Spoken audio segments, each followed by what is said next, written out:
Well, thank you very much. It's a great honor to have the leader of Argentina, a place that I love, I've been to, and one of the most beautiful places in the world, president. And I really want to thank you very much.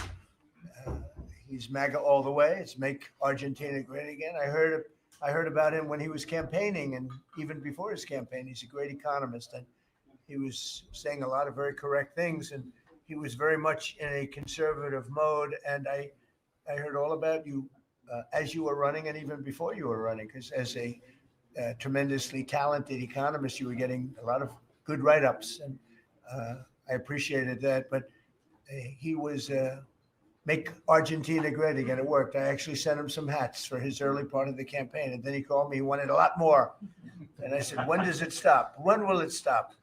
And it stopped with him winning, and he's become very popular, and he's on the verge of a breakthrough. I think he's really on the verge of tremendous economic success, and I know that Scott Bessent is helping, and our great Scott is doing a job, and he feels very strongly about it. And Scott, do you want to say just a couple of words about that, please? Uh, Yes, sir. The president is fighting 100 years of bad economic history and policy, and is Both doing presidents. both. We're fighting bad. I thought he was talking about the U.S. president when he said. And there's a midterm election coming up. We think he's going to do quite well, and then continue his reform agenda. Mr. President, as you said, President Obama had a big opportunity during his term, which he wasted. Many governments in Latin America went center right, and the U.S. ignored them. We are not going to ignore our allies. It is economic strength. We're using our economic strength to create peace, just as you've done all over the world. And it is much better to form an economic bridge with our allies, people who want to do the right thing, than have to have shoot at narco gunboats. So we think that this is an opportunity for the Argentinian people, and that President Milei is the one to do it. He's got a great cabinet. He's got a great team who we've worked with over the past weeks. And the election is coming up very soon, and it's a very big election being watched by the world, because he's done an incredible job. But with that comes some pain, and they have some pain, and now they're coming out of it. I think the victory is very important. Your poll numbers, I hear, are pretty good, but I think they'll be better after this. And, you know, our approvals are somewhat subject to who wins the election, because if a socialist, or in the case of New York City, a communist wins, you feel a lot differently about making an investment. I think, Scott, you'd feel that if somebody that had no chance, in other words, if somebody wins and has no chance of ever having a great economy because of that philosophy, you would put a halt to what we're doing. Yes, sir. And we're confident that President Milei is going to do well. We've been criticized by a couple of American Peronists, like Senator Warren. And she That's a compliment. Yeah. She has no idea what she's doing. A nasty, horrible senator. Go ahead. Other than that, I like her very much. Yes, and she and her protege in New York, Mandami, who I don't even think he's a Peronist. I think he's more of the communist Chauvinismo. So we stand with the president and what he stands for, and the hope for the Argentinian people. And President Trump, just like you, he carries the young people. So it's hope for the future.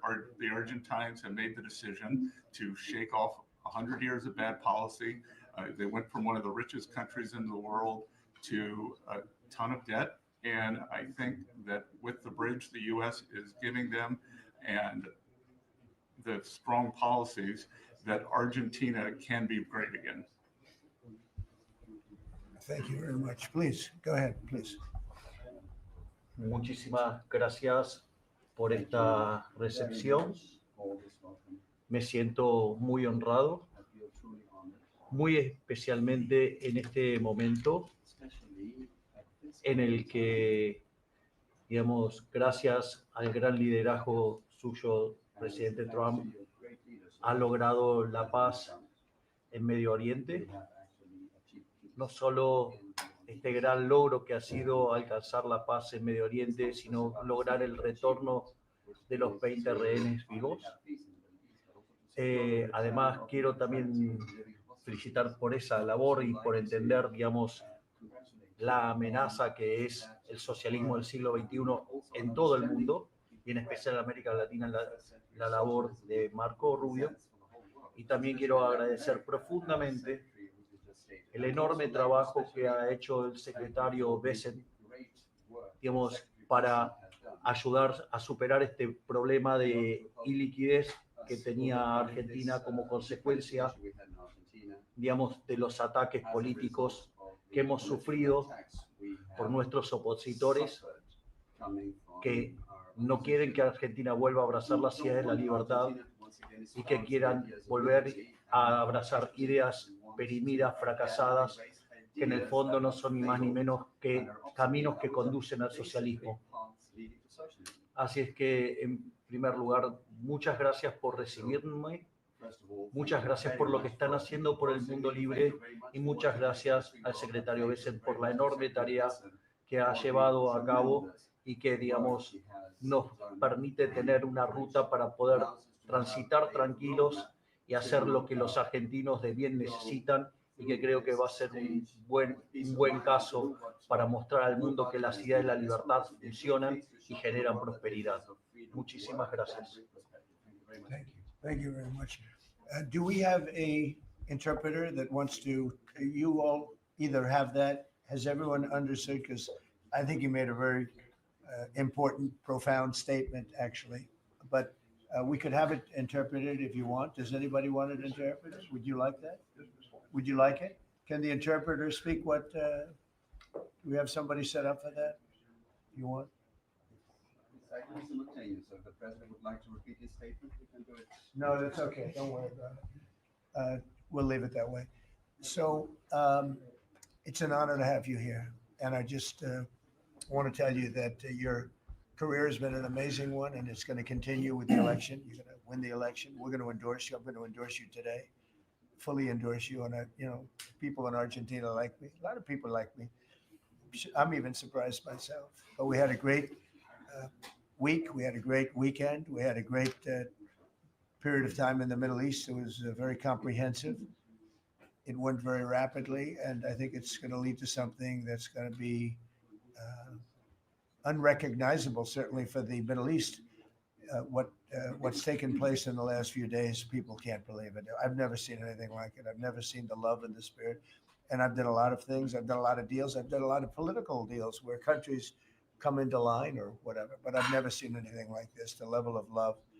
And it has to do with the mystique of the Middle East, I think, because if I did other countries, I did 7 other settlements of wars, complete settlements of wars, and it was very well received. But this is something I've never seen anything like it. The media covered it very fairly, and even the fake news, of which we have a lot, they actually covered it fairly for a change. And I appreciated that. We have to get back to that. It's so important. But I just want to say it's a pleasure to be with you, and we're going to have lunch, and we'll take a couple of questions from the news, and I'm sure they'll be extremely non-hostile and friendly. Like JD went through a very friendly interview with George Slobodanopoulos, who was nice enough to pay me $16 million the last time we came. He had to pay $16 million to me, which was good. It was worth it. It was worth having somebody lie. If you get $16 million, that's good. But JD had a very nasty person interviewing him, and we can't let that happen. Just as inappropriate to cut off a highly respected vice president of the United States mid-sentence. I guess it's one way to win an argument. That was the only way he was going to win the argument. So it was pretty inappropriate. I want to tell you that. So thank you very much. Do you have something there? Yes. Oh, good. Thank you. Sí. Quería Yeah. darle. I'll get it.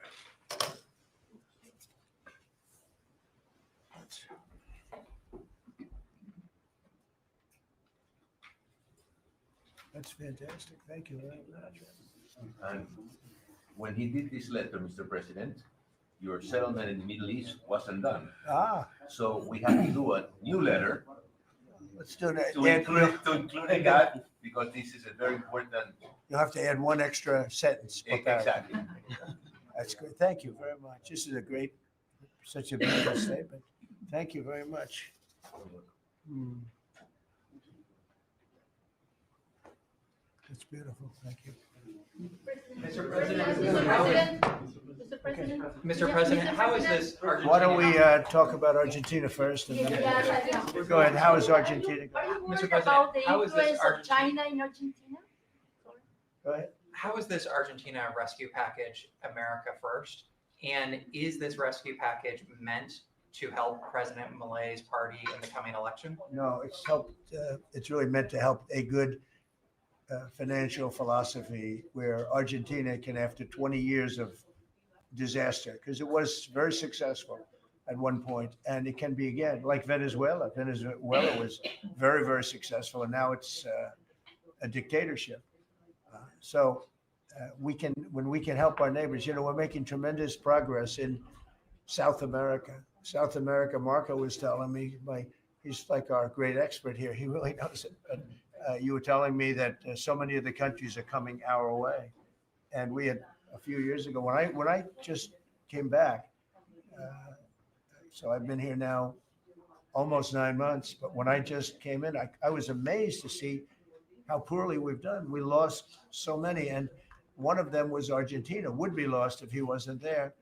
And I think he will be there because the people recognize he's done an amazing job. He took over a real mess. So did I take over a mess. I took over a mess by, the Biden group. And Obama he started it. I'll tell you, Barack Hussein Obama started it. Could you give a couple of words on South America? You were telling me so well yesterday how well we're doing. Go ahead. Well, first of all, we have now 8 or 9, 10 countries, Argentina being foremost among them, that have aligned with the United States on issue after issue in international community events all over the world. There, in fact, these great allies like Argentina, but I can go into others, Costa Rica, I don't want to leave anybody out, El Salvador, but I think one of the more promising developments is later this month, there'll be an election in Bolivia after 25, 30 years of anti-American hostile government. Both of the candidates running in that election, in the runoff election, want strong, better relations with the United States and another transformative opportunity there. But so I think this is important. This is our hemisphere. It's where we live. And having strong neighbors such as this. And great progress has been made, really. And we'll make more. Over the last 9 months. Really over the last 9 months. Yeah, please. Mr. President, from Argentina, Buenos Yes. Aires, do you imagine soon a free trade agreement with Argentina? Would it be possible soon? Yeah, it will be. Well, we're going to discuss some of it today, but no, we want to help Argentina, and we want to always help ourselves, but we want to help Argentina. And one of the ways we can do, they have great product, and we used to do a lot of trade. And then if you look at what the Democrats, well, they didn't know. They didn't know. Honestly, they didn't know what they were doing. But a lot of that trade disappeared, and they have great product. So we will be trading with Argentina, and it'll be helpful to them, and it's helpful. It's good for us also. Mr. President, is China trying to draw a wedge between U.S. and Argentina by buying soybeans from Argentina and not U.S. farmers? I would say so. Yeah. Look, And China on China likes to draw wedges. Yeah, sure. I mean, I guess that's natural. It's China, and it's natural, but it's not gonna mean anything in the end. Mr. President, Mr. President, from Argentina, should Argentina end the China swap and close the space base in Neuquén? I don't think you should be doing business much with. You can do some trade, but you certainly shouldn't be doing beyond that. Certainly shouldn't be doing anything having to do with the military with China. And if that's what's happening, I'd be very upset about that. Yeah. What about You the understand swap? that, Scott, right? Mr. President, You do understand. Mr. President, what about the swap? Because it's so important for Argentina, the swap. Okay, go The ahead. central banks. The American assistance is not predicated on the swap with China being closed. Any reporting to that effect is incorrect. But you said, sorry, but you said that Argentina has to expose China from your business or from your agenda, and the swap is so important for Argentina. No, I was referring more to ports, military bases, observation facilities that have been created in Argentina, Than the swap, more than the swap. more than the swap. Okay. He was referring to that. Yeah, behind you, please. Yes, President for Argentina, what's the benefit for United States in helping this way Argentina? Just helping a great philosophy take over a great country. Argentina is one of the most beautiful countries that I've ever seen. And we want to see it succeed. It's very simple. I mean, we don't have to do it. It's not going to make a big difference for our country, but it will in terms of South America. If Argentina does well, you're going to have others following, and a lot of others are following.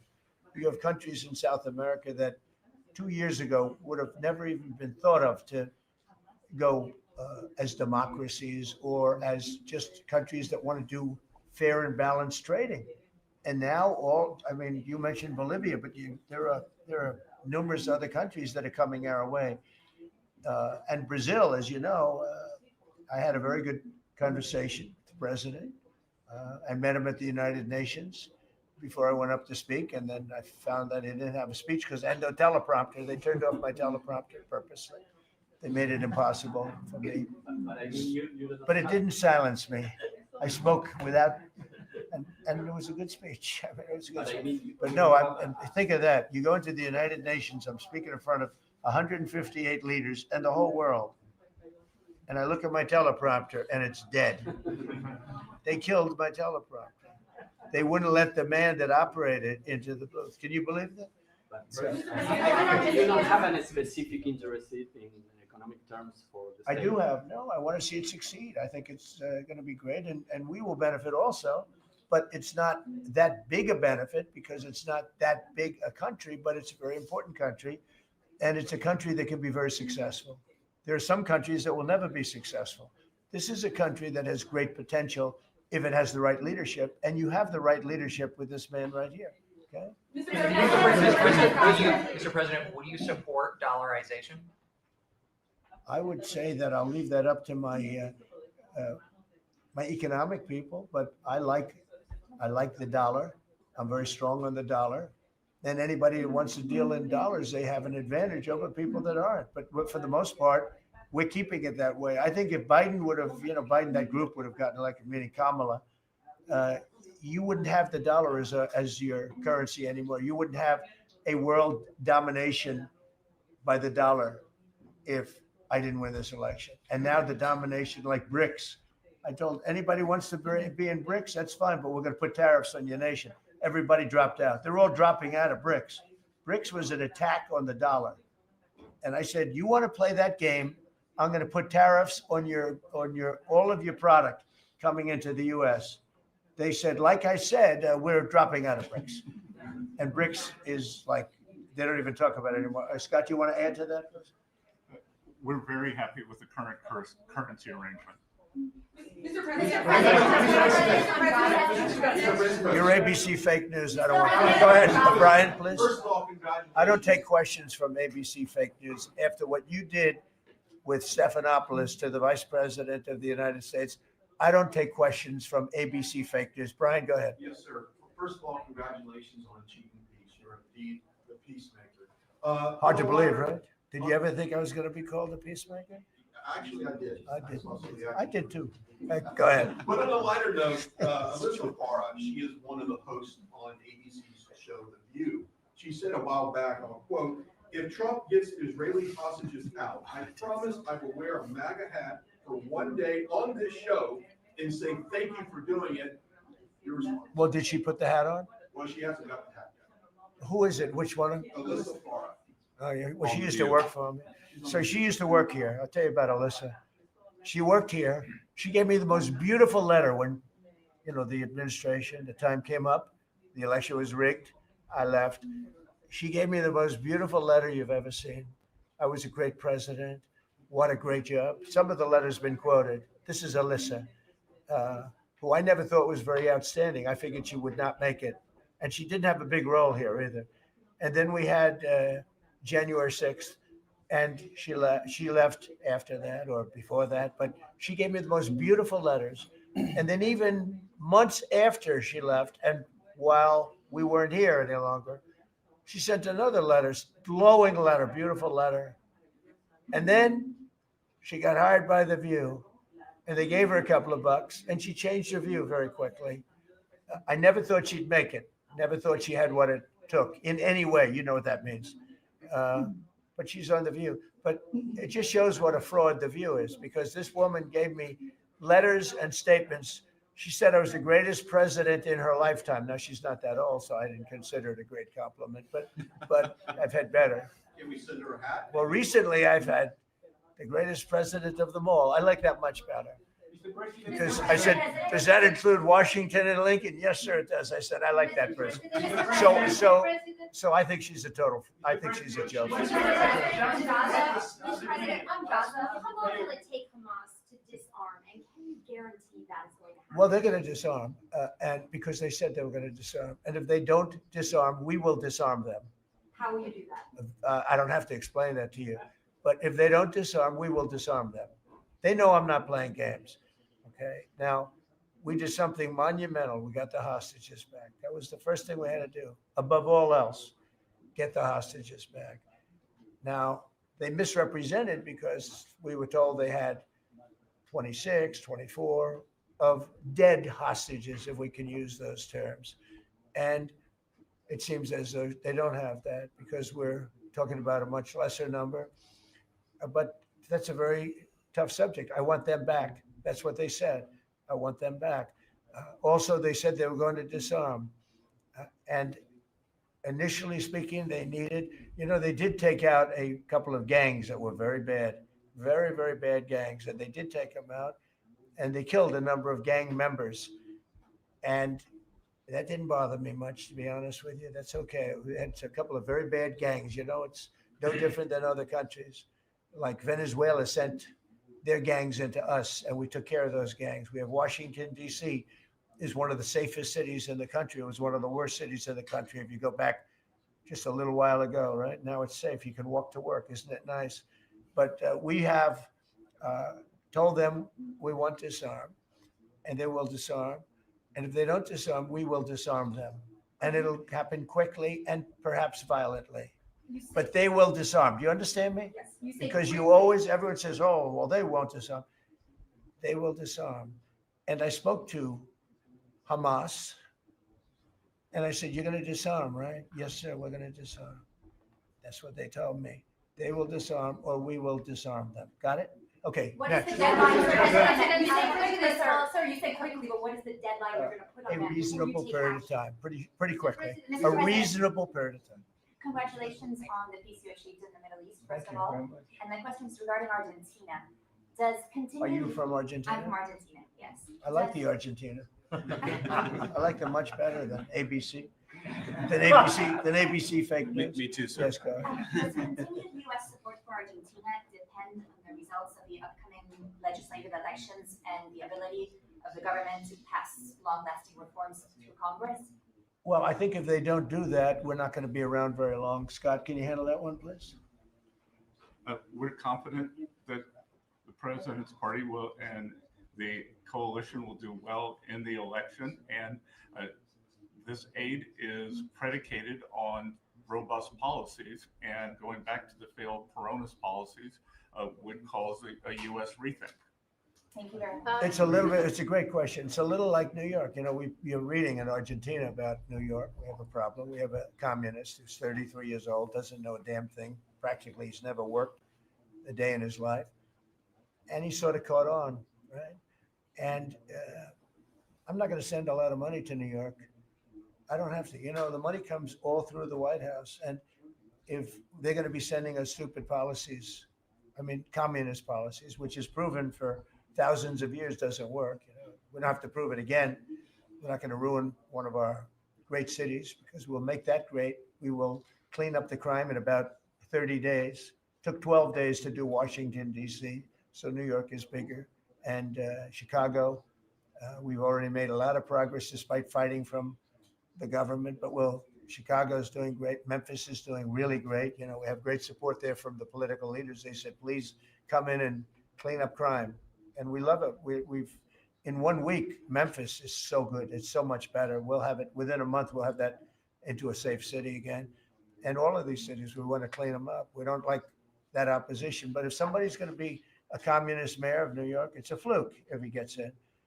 There are a lot of failed people that he's running against. I mean, we have failed, you have inferior candidates or something, and because it's impossible to think that New York City can have a communist mayor. He's a communist. He's not a socialist, by the way. There's a big difference. He's a communist. He's down and dirty. He's a communist. He hates police. He wants to get rid of all police. I mean, how can a policeman? He hates Jewish people, and yet he's got Jewish people supporting. He hates Jewish people. So it comes through the White House. The funding for New York and for every place comes through the White House. And I'm very generous, and I was always very generous with New York, even when you had opposition there, but I was always very generous. But I wouldn't be generous to a communist, a guy that's going to take the money and throw it out the window, because you're talking about hundreds of billions of dollars. And we're not going to let somebody get into office and squander the taxpayer money from this country. We're not going to let it happen. So it's a little bit like that with, if you take a look, Argentina.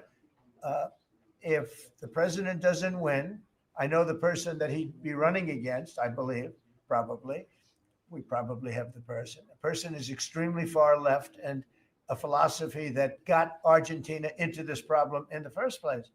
So we would not be generous with Argentina if that happened. If he loses, we are not going to be generous with Argentina. Mr. President, you talk about the Argentina and important in the Latin America. What is your plan for Venezuela? What is the terrorism, the narco-terrorism in the President Maduro? What is your plan? Well, Venezuela's done a couple of things very badly. Number one, we get drugs and all of that, but we get something in a way worse because they're a big purveyor of drugs, but we have worse. What they do very well is they send their criminals into the United States, and they send Tren de Aragua, that you know very well. You're from Venezuela, I assume. And they send them in by the thousands, literally. And these are the worst of all. And they emptied their prisons into the United States. They empty their mental institutions into the United States.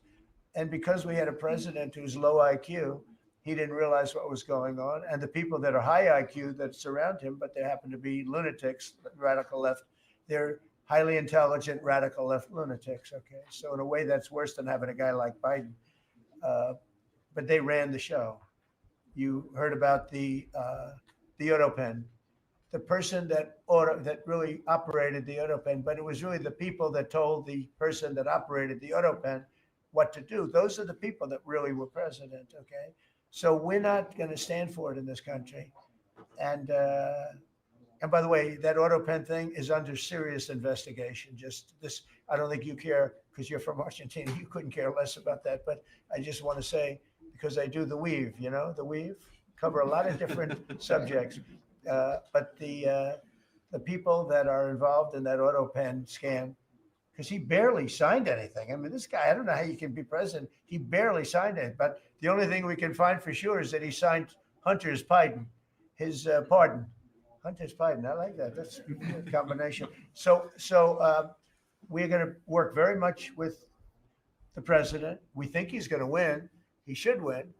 And if he does win, we're going to be very helpful. And if he doesn't win, we're not going to waste our time because you have somebody whose philosophy has no chance of making Argentina great again. What's your advice? Steve, go ahead. Steve. Steve, go ahead. Check something. You said Hamas assured you that they would disarm. Was that a direct conversation or through my people? Mr. Witkoff or? Through my people. Okay. At the highest level. What's your advice? And it was meant for me. What's your advice for President Milei and Argentina as a political leader? My advice is to hold strong to his principles because he's right and he's proving that he was right. He's got one problem. He's got people that are giving him tremendously bad press, even though they know it's wrong. He's got to hold true to his principles because he's going to win. He's going to win. He's doing the right thing. Everybody knows he's doing the right thing, but you have a radical left sick culture. That's a very dangerous group of people. And they're trying to make him look bad. I believe he's going to win out. And what about the rivalry with China in the South? China? Well, you have to be careful with China. Look, everybody deals with China. They have to deal with us too. We have to be careful with China. Look, I have a great relationship with President Xi, but sometimes it gets testy because China likes to take advantage of people and they can't take advantage of us.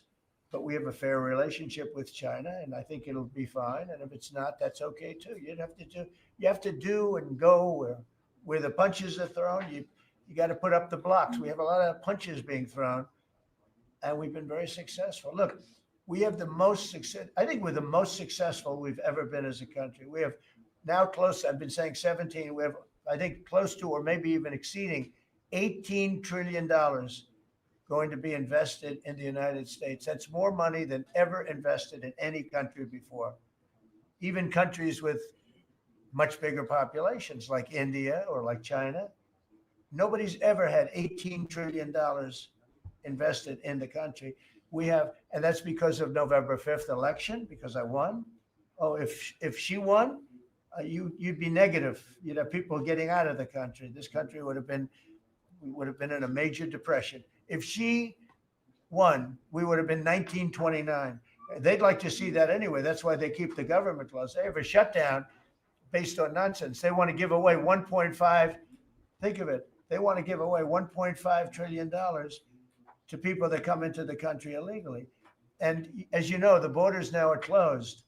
But when they hear that they get the greatest healthcare package in the world and they have no money, but they're living okay in another country, they head up and they start forming caravans and they try and come into our country.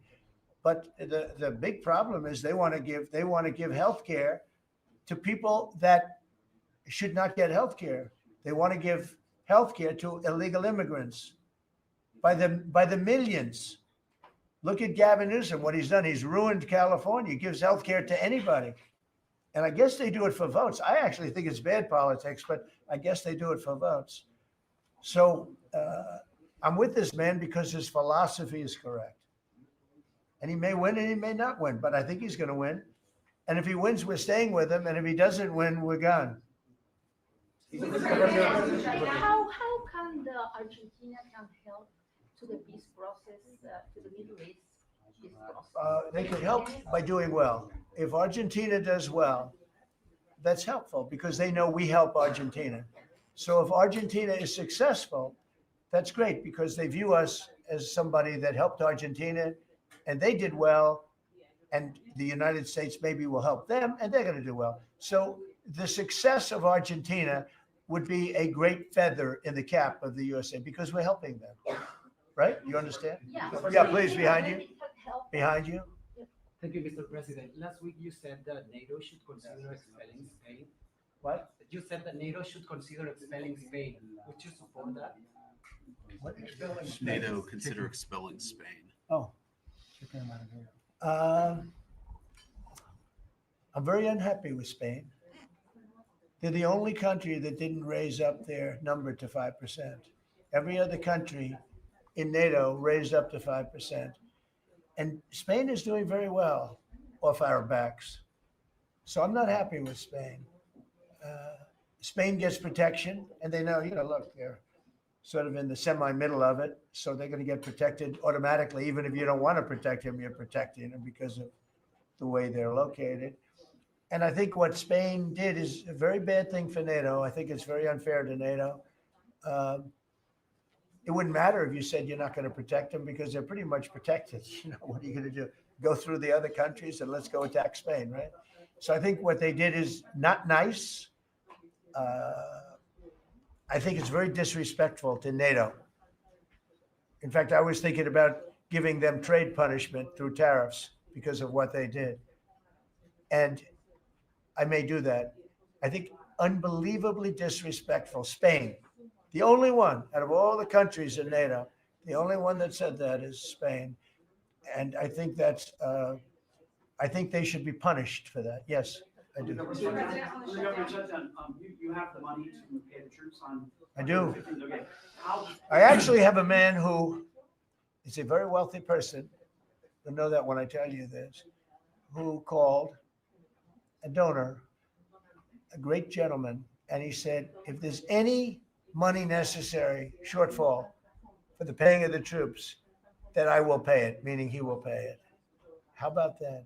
I said, look, we're not going to need it. We're going to take care of our troops. But this was a position that's being forced upon us by Democrats. And all they have to do is just sign a piece of paper saying, we're going to keep it going the way it is. You know, there's nothing. It's not like, it shouldn't even be an argument. They've signed it many times before. I don't want to bore you with the fact that Schumer said 100 times, you should never close up government. But Schumer's a weakened politician. I mean, he's going to finish his career as a failed politician. He's a failed politician. He's allowed the radical left to take over the Democrat Party.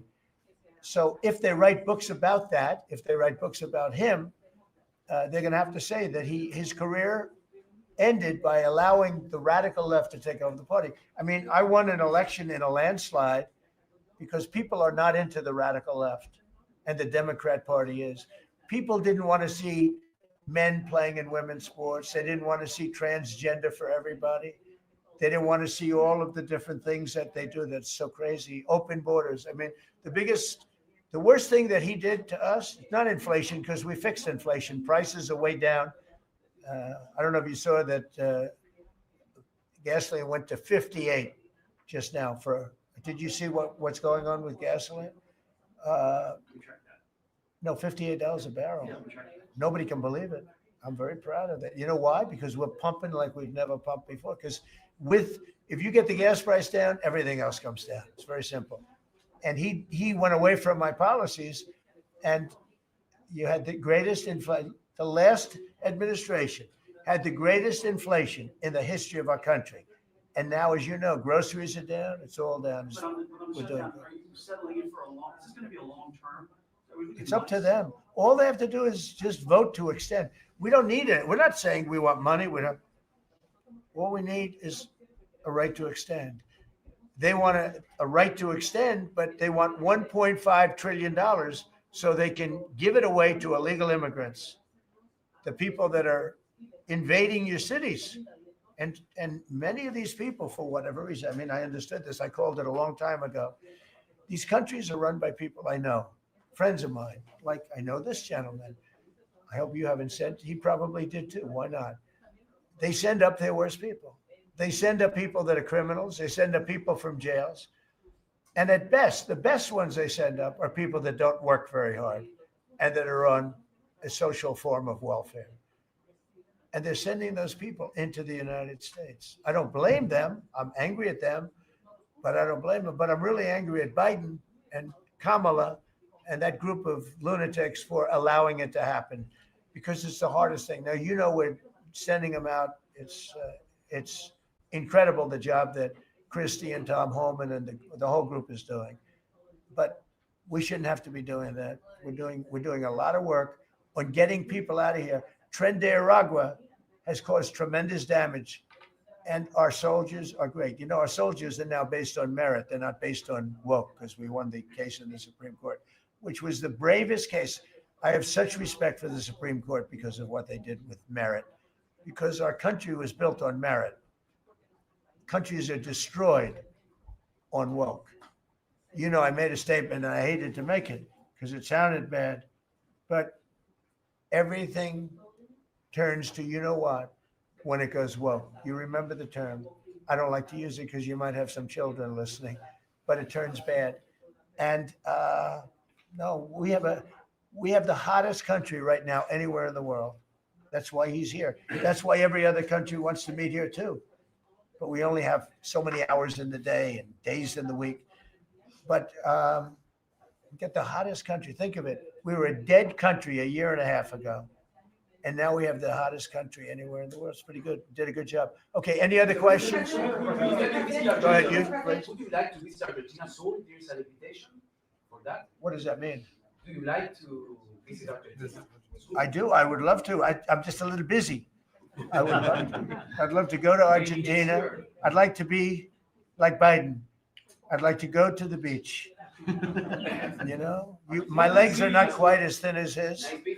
My legs are slightly heavier. My arms are slightly larger. My body is a little bit larger than his. I'm not sure it would be appreciated on the beach, but I'm not going to take a chance. You won't see me in a bathing suit.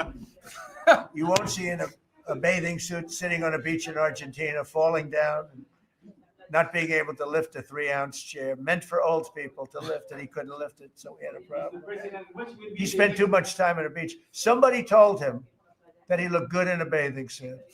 And you'd see this guy on the beach all the time. I never quite understood it. Steve, go ahead. Could you preview your meeting with Ukraine President Zelensky on Friday? You expect to talk about weapons? Yeah, no, we have an interesting meeting going on. Look, I'm very disappointed because Vladimir and I had a very good relationship, probably still do. I don't know why he continues with this war. This war has been so bad for him. He's going into 4 years of a war that should have he should have won that war in 1 week. He's now going to soon be into his 4th year. He's lost 1.5 million soldiers, probably close. Certainly in terms of wounded and no legs and no arms and all of the things that happen in horrible wars. It's a horrible war. That's the biggest thing that's happened since World War II in terms of death. It's bigger than any of them. I settled 8 of them. The biggest is that in terms of death. Incredible. I think India, Pakistan had great potential too. We did a great job in that one, but he's got to really settle this war. And you know, they have long lines waiting for gasoline in Russia right now, right? They have long lines. Who thought that was going to happen? And all of a sudden his economy is going to collapse. And I'd like to see him do well. I mean, I had a very good relationship with Vladimir Putin, but he just doesn't want to end that war. And I think it's making him look very bad. He could end it. He could end it quickly. And I have to tell you, I give credit because who would think that Ukraine could have fought Russia for 4 years to essentially a standstill? Now, there has been some early, you know, before they knew what the hell was happening because it happened quick. Biden should have never let that happen. That's a war that should have never happened, but it did. But it's not making Russia look good, I will tell you that. We'll be talking about Ukraine, yeah. I mean, I have the president coming in on Friday, and I know what he has to say. He wants weapons. He would like to have tomahawks. Everyone else wants tomahawks. And we have a lot of tomahawks. Tomahawk is do you need any tomahawks in Argentina? You need them for your opposition, I guess, because see, in this country, they'd use tomahawks for the opposition. I don't do that. I'm much nicer. The Democrats would use them if they had the chance. They're sick people. Go ahead. President, are you worried that this plan with Argentina can fail? Anything can fail. Anything can fail. You never know. That's why I say Putin should do something about the war, because so far, I mean, it's turned out to be very bad for him. But anything can. So this plan can fail. Sure, it can fail, but it's got a better chance. I would say, Scott, it's got a better chance of success than failure. And if it's successful, it's an unbelievable success. It can transform your country into greatness. It's got a great chance. We'd like to give it a chance. Anything can fail, but we'd like to give it a chance. And we think because he's made so much progress. I mean, the work that he's done over the last 4 years is incredible. And it would be a shame to lose that progress. He's very close to having a big success. Mr. President, will you consider removing restrictions on the press that report at the Pentagon? And have you spoken to Secretary Henson about this? I have, yeah. Well, he's finding, I think I can speak for him. I'll let him speak for himself, but I think he finds the press to be very disruptive in terms of world peace and maybe security for our nation.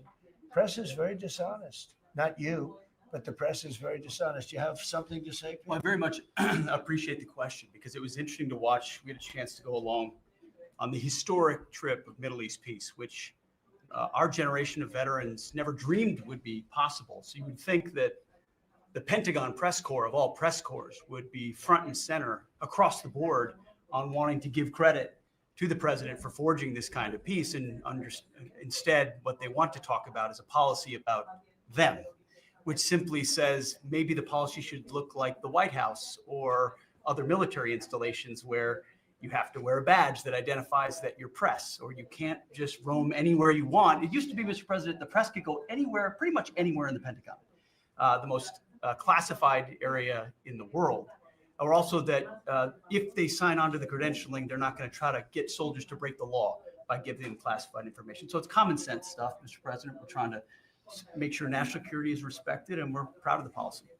You know, we have an option here as you know, the press years ago moved into the White House. It used to be across the street. We could move them you're lucky I'm president because we could move them very easily across the street. They used to be there.